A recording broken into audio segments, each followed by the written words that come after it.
रैदास जी यद्यप चतुर्वर्ण में प्रकट हुए थे, पर वो बड़े धनी थे।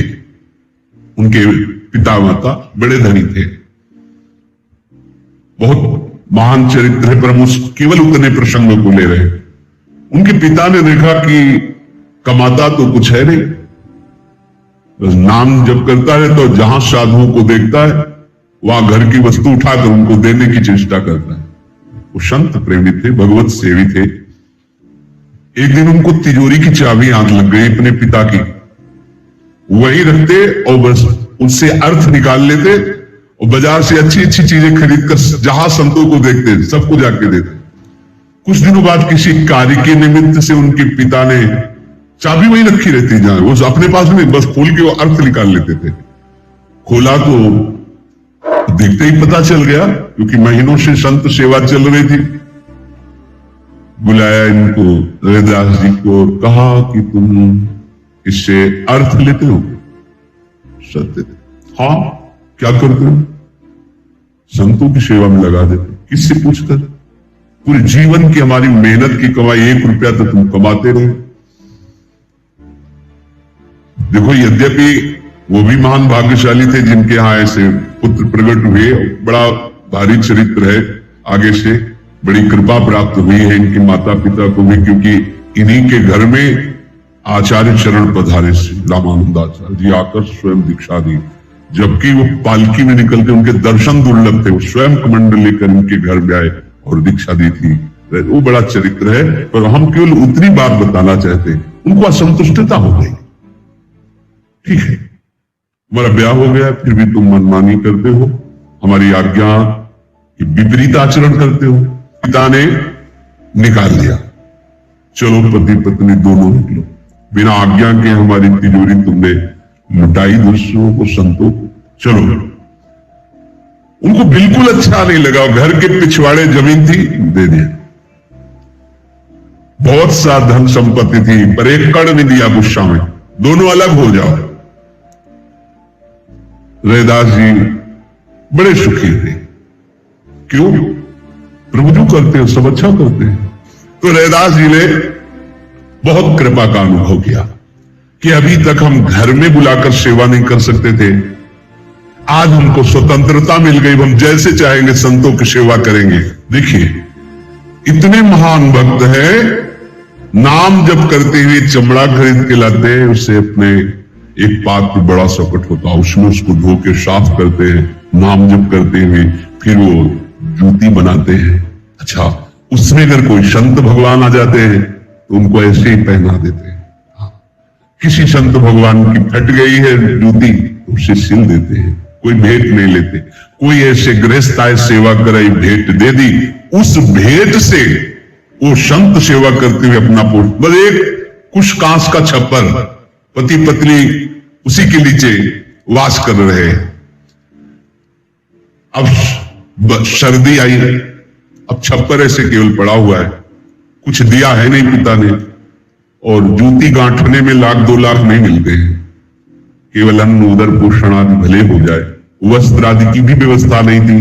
तो सहे अति कष्ट अंग हिये सुखशील रंग, आए हरि प्यारे लियो भक्त भेष धारी के, कियो बहुमान खान पान सो प्रसन्न हुए के, दीनों कहो पारस है राखियो संभारी के, मेरे धन राम कछु पाथर न सरे काम, दाम में न चाहो चाहो डरो तनवारी के, लापी एक सोना कियो दियो करी कृपा राखो, राखो यह छानी मांझ लेहू जो निहारी के। भगवान ने देखा, सीधे भगवत प्राप्ति की बात है। कर्म करते हुए, प्राप्त कर्तव्य कर्म करते हुए निरंतर नाम जप करने वाला उपासक बहुत जल्दी भगवत साक्षात्कार करता है।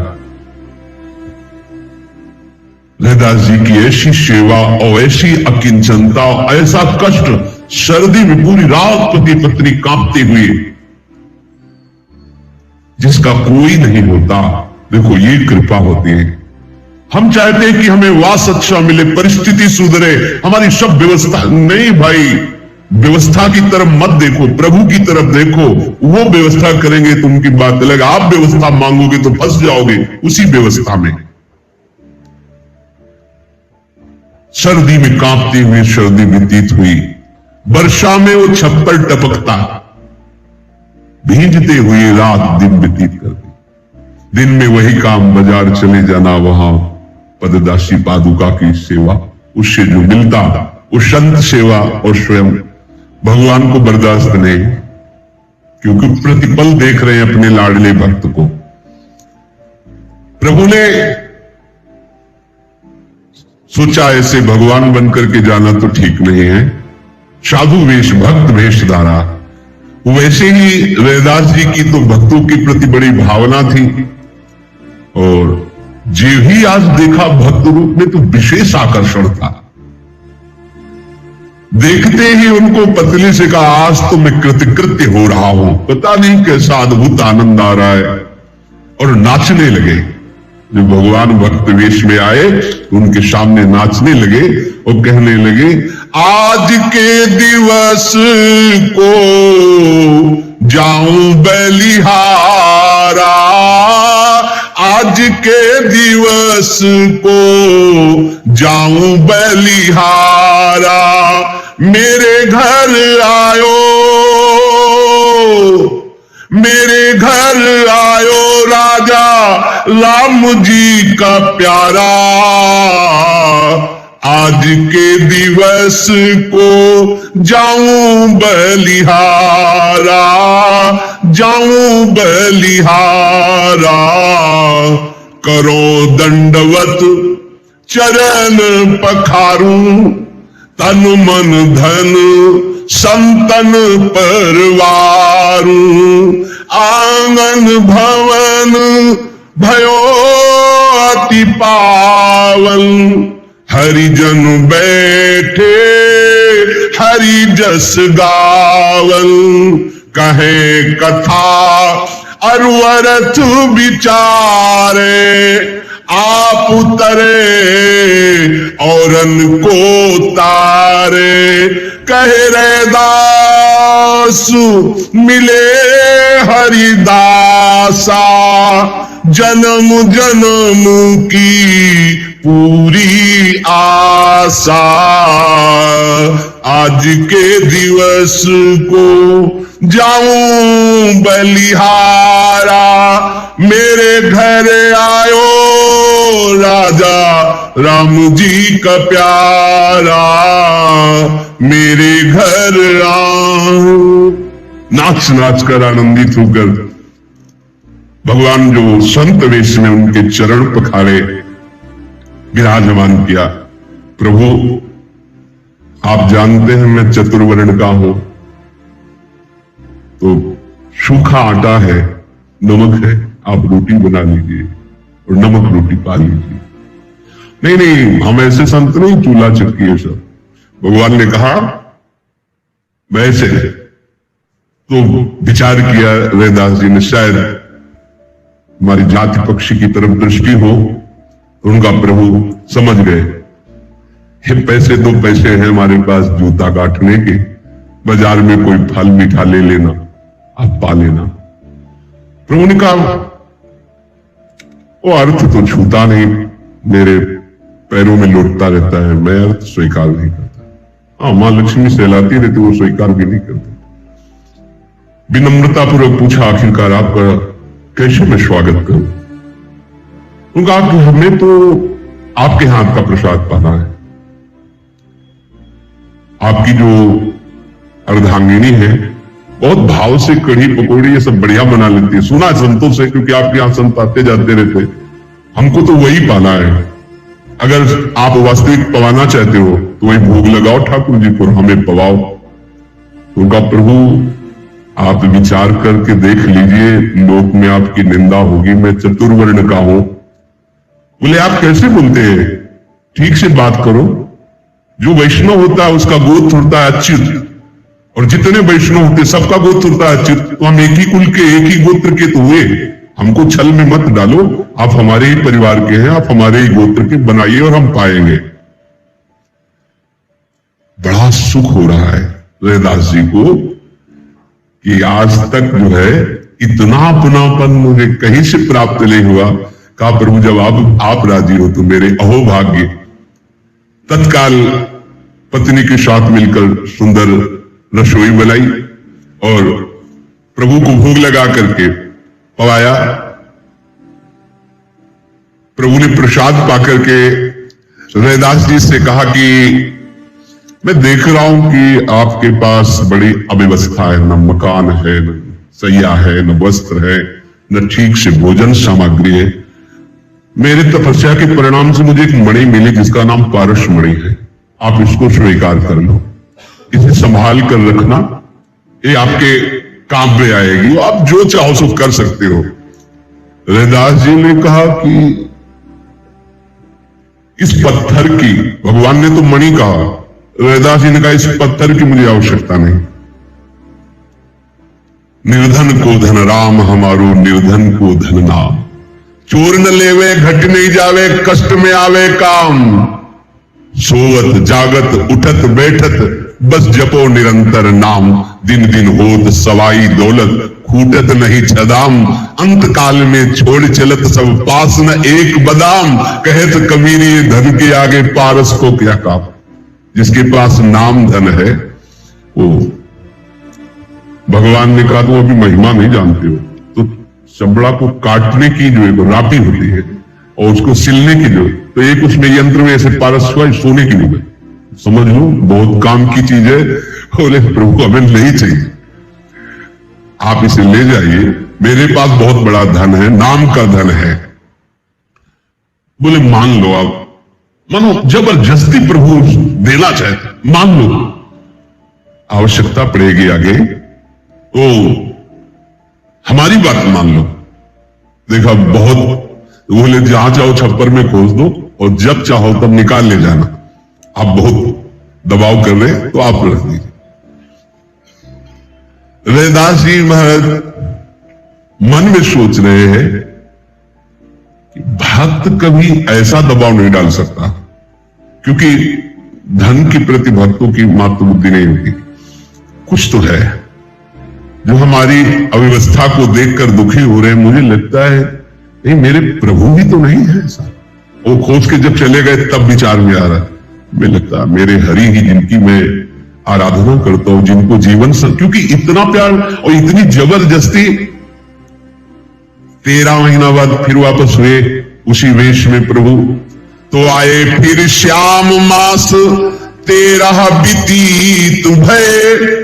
प्रीति करी बोले कहो पारस की रीति को, वही ठोर लीजे मेरो मन ना पतीजे। अब चाहो सोई कीजे मैं तो पावत हूं भीति को। लेके उठ गए नए कौतुक सो सुनो, पावे सेवत मुहर 5 नित ही प्रतीति को। सेवहु करत डर लाग्यो निस कहो हरि, छोड़ो अर अपनी और राखो मेरी जीति को। प्रभु 13 महीने बाद फिर आए वही संत वेश में, बड़े प्रेम से रैदास जी ने वैसे ही सेवा की अपनी गरीबी वाली। सोचा प्रयोग नहीं किया, क्योंकि उसका प्रयोग अलग दिखाई देता है, तो प्रयोग नहीं किया उस पारसमणि का। तो रैदास जी ने कहा हमें आवश्यकता नहीं पड़ी, आप जहां रख गए थे जैसे रख गए थे, हमने देखा भी नहीं छुआ भी नहीं, प्रयोग की तो बात जाने दो, वही रहे।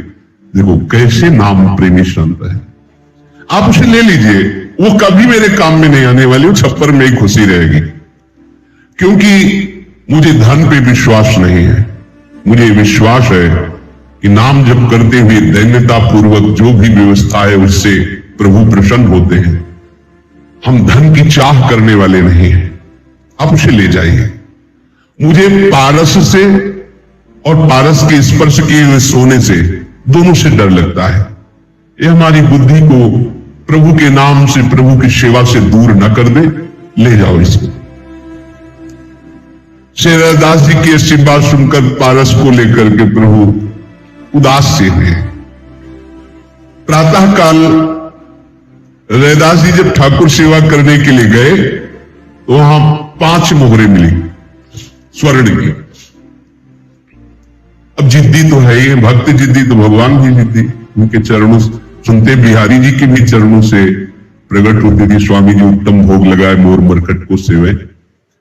रैदास जी ने उनको देखा तो छुआ भी नहीं, चिमटा से जैसे रोटी बनाई जाती ऐसे पकड़ के गंगा जी में फेंक दिया जाके।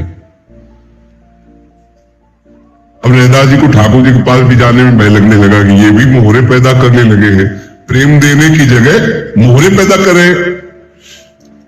प्रभु ने देखा कि मान ही नहीं रहे, स्वप्न में प्रकट हुए और कहा कि देखो हमको जिता दो ना, तुम हार जाओ, हमारी बात मान लो।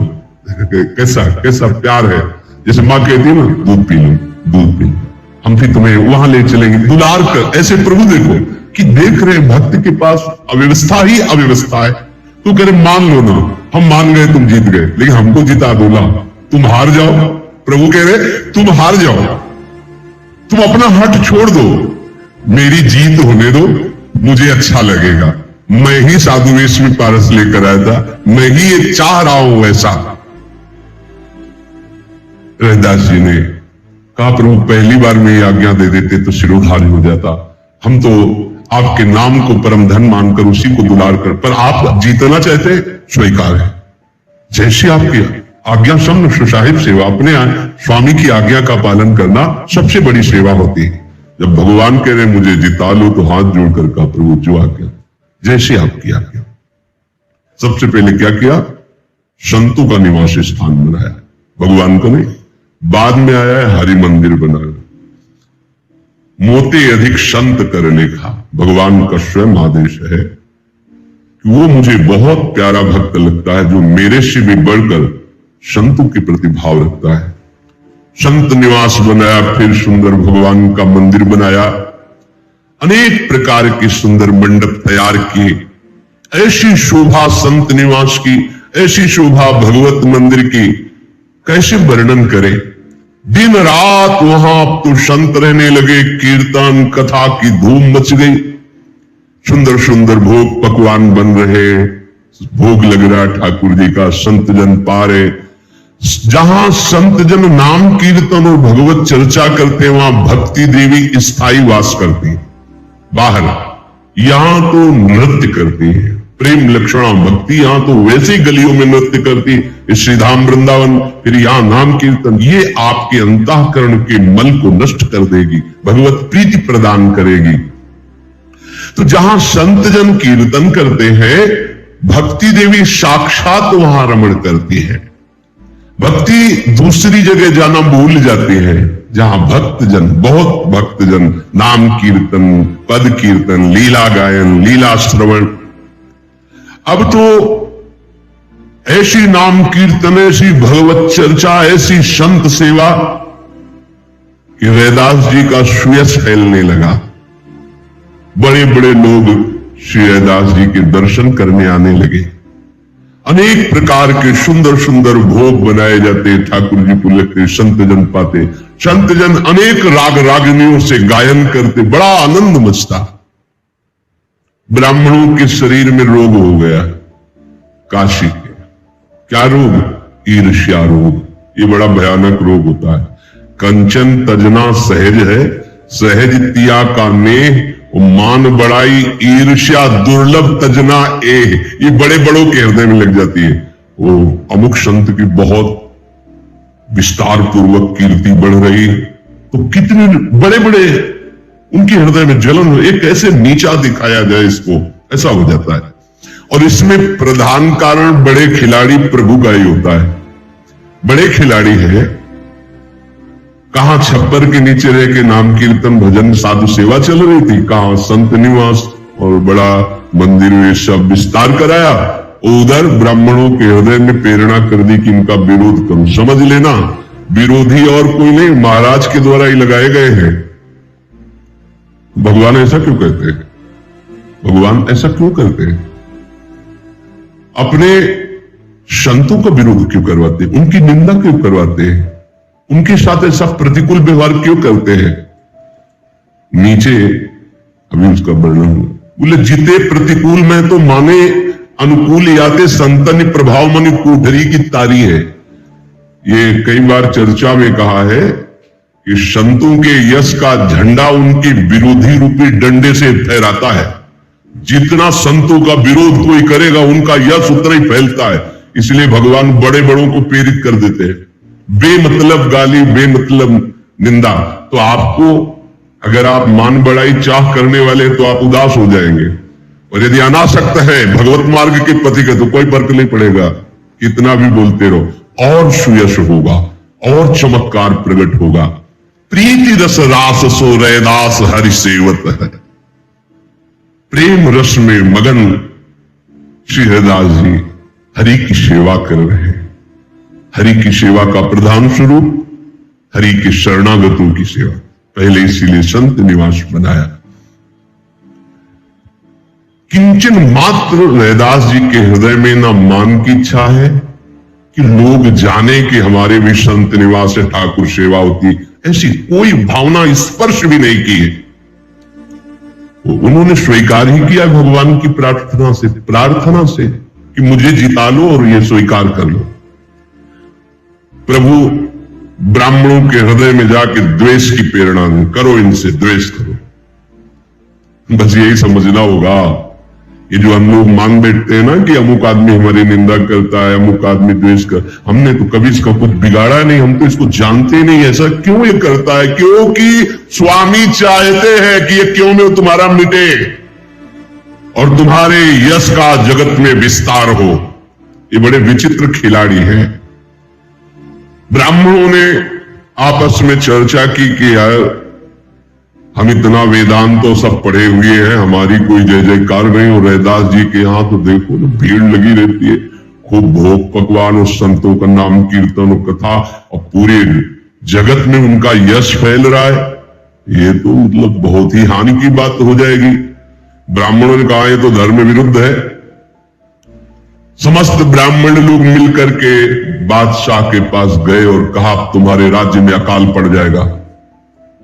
तो ऐसा क्या? बोले अपूज्या यत्र पूज्यन्ते पूज्य पूजा व्यतिक्रमात् तत्र प्रवर्तन्ते दुर्भिक्षम मरणम भयम। शास्त्र सिद्धांत है जहां पूजनीयों की पूजा नहीं की जाती और अपूजनीयों को पूजा जाता है, वहां दुर्भिक्ष होता है, वहां अकाल पड़ता है, वहां मरण शुरू हो जाता है। ऐसे भयानक रूप जो जनता का नाश कर देते हैं। इसलिए आपके राज्य में ऐसा हो रहा है। क्या हो रहा है? अपूज्य रैदास की यहां पूजा हो रही है। कैसे उसको भगवत सेवा का अधिकार मिल गया? उसकी जय जयकार हो रही। आपके राज्य में दुर्भिक्ष पड़ जाएगा, अकाल हो जाएगा, बड़े बड़े वायरस पैदा हो जाएंगे जिससे लोग मरेंगे, रोग पैदा हो जाए। मान गया राजा, क्योंकि भगवान मनाना चाहते हैं। बादशाह ने हुक्म दिया तत्काल रैदास जी को पेश किया जाए।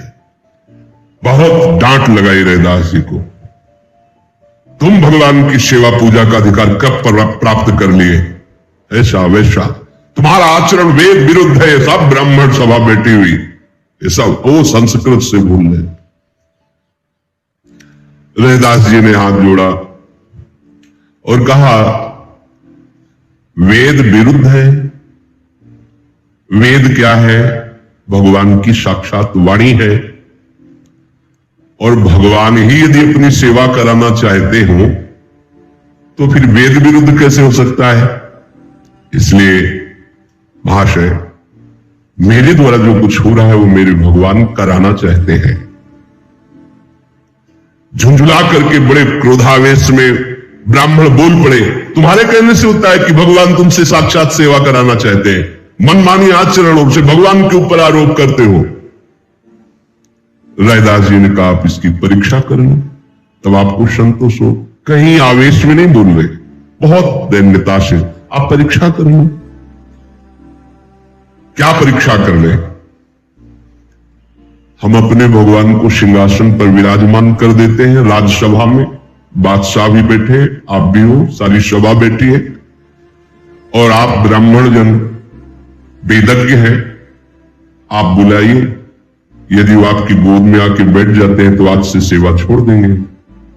यदि हमारे बुलाने पर हमारी गोद में बैठ जाते हैं तो फिर आप हमें निषेध मत करना, क्योंकि हम सेवा करवाना चाहते हैं। सबको एक प्रस्ताव अच्छा लगा। हाँ, ठीक बात है। बादशाह ने भी कहा ठीक है, ब्राह्मणों ने भी कहा बिल्कुल ठीक है। और रैदास जी कि तुम मन में ही भगवान प्रेरित करके बुलवा रहे थे। ब्राह्मणों को अभिमान था कि जिस समय हम पुरुष सूक्त बोलेंगे तो भगवान अपने आप आ जाएंगे, क्योंकि हम लोग चतुर्वर्ण के ये हैं, इनके बुलाने पे क्या भगवान जाएंगे। और रैदास जी को तो भगवान ने स्वप्न में ही कहा था कि मुझे जिता लो, अर्थात मेरी बात मान लो। तो उनको तो पता ही था। और भक्त की वाणी में भगवान बैठते हैं, भक्त की चेष्टा भगवान की प्रेरणा से होती है, वो कहीं करता नहीं होता है। पर बाहरी लोग उसको इस बात को नहीं समझ सकते हैं। वो अपनी विद्वता और वेद की तरफ देख रहे हैं, और रैदास जी अंदर से देख रहे हैं कि भगवान ने बड़े बड़े ऋषियों का भी त्याग करके सबरी मां के आश्रम में पधार करके उनके बेर पाए। वो तो बहुत कृपालु है। और बिल्कुल संशय नहीं, उनके सामने बड़े बड़े भक्तों के चरित्र सामने प्रकाशित हो रहे, जहां भगवान ने दुलार किया है। अब तो ठाकुर जी को विराजमान कर दिया गया सिंहासन में। सबसे पहले बादशाह ने ब्राह्मणों को आदेश किया। ब्राह्मणों ने कुशासन से पवित्रो वा सर्वावस्थांगतो विवाह स्मरे पुंडरीकाक्षं स्वायाभ्यंतर शुचि के स्वाय नमः नारायण नमः माधवाय नमः। कुशासन बिछाया, मृग चरण में बैठे, रेचक कुंभक पूरक पूरा जैसे पवित्रता का पूरा विधान, और बैठ करके और फिर शुरू किया हरि ओम मां सहस्र शीर्षा पुरुखा सहस्राक्षा सहस्रपात स भूमिग्वं सर्वतः प्रत्वात्यतिष्ठ दशांगुलम पुरुखे वेदग्वं सर्वं यद्भूतं यच्च भाव्य। वेद स्तुति पूरी समाप्त हुई। सिंहासन कहीं कुछ नहीं। रैदास जी ने कहा और कोई स्तोत्र मंत्र बकाया रह गया हो तो अभी और कर लीजिए। बोले हमारी तरफ से तुम बुला के दिखाओ। बादशाह की तरफ देखा, आज्ञा है हुजूर। बोले हाँ। भक्त का सबसे बड़ा बल होता है प्रेम। हे हरि आवहु बेगी हमारे हरि, कोई और नहीं हो, आप हमारे प्राण प्रीतम हो। हे हरि आवहु बेगी हमारे, जैसे आए द्रुपद सुता के गज के काज सिधारे। हे हरि आवहु बेगी हमारे, ज्यों प्रहलाद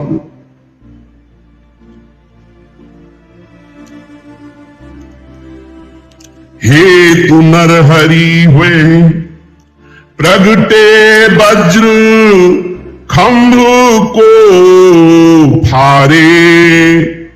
लाज रखो रैदास पतित की, हे दशरथ राज दुलारे। जो ही कहा लाज रखो, सिंहासन चल पड़ा। जैसे कोई अपने चरणों से चलता है ना, ऐसे सिंहासन चलने लगा। और सिंहासन सहित प्रभु आकर के गोद में बैठ गए रैदास जी के। अब तो किसी प्रमाण की जरूरत ही नहीं थी। बादशाह सहित समस्त ब्राह्मण नतमस्तक हो गए। बादशाह ने कहा आज के बाद आपकी इस भगवत सेवा में कोई भी विघ्न नहीं पहुंचा सकता, क्योंकि प्रत्यक्ष में भगवान आपसे सेवा कराना चाहते हैं। तो ये लीला क्यों करवाई, क्यों विरोध करवाया? तो कह रहे यदि विरोधी लोग ना हो तो इन महापुरुषों का प्रभाव ही प्रकट ना हो। ये विरोधी बड़े कृपालु है। साधो निंदक मित्र हमारा, ऐसा कोई हमारा प्यार करने वाला नहीं मिलेगा जैसा निंदा करने वाला होता है। मां तो अपने हाथ से बच्चे का मल साफ करती है, लेकिन ये निंदक अपनी जबान से साधु के मल का साफ करते हैं।